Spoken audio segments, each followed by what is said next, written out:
Okay, today's patient.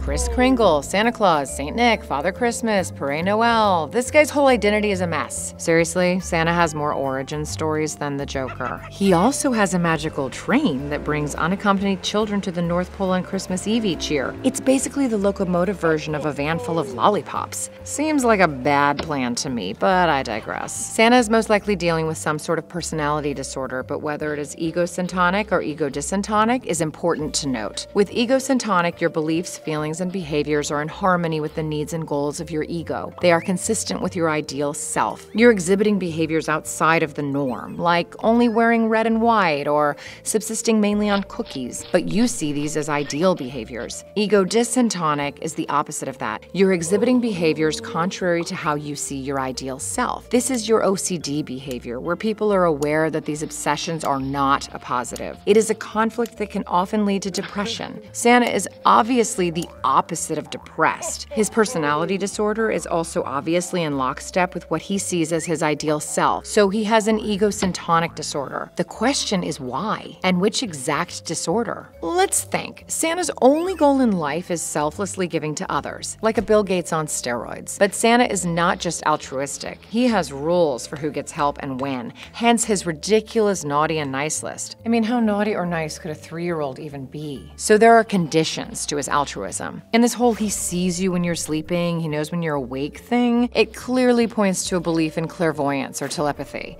a belief that's inconsistent with cultural norms. Then there are the constant red and white outfits, the coming in and out of chimneys, which I want to believe is not a sex thing.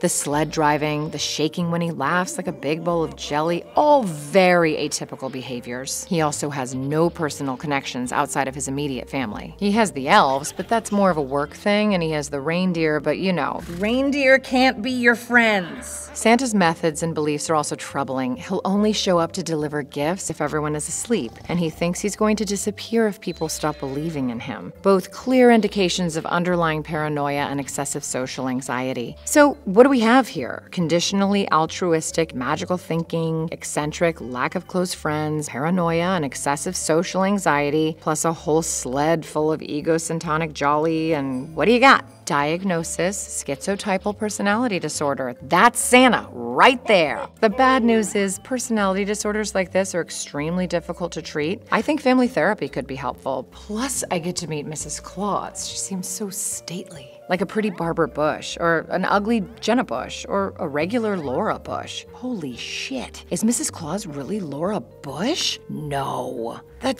No. She's not. For more analysis of our culture's most troubled personalities, hit the subscribe button. You'd be crazy not to.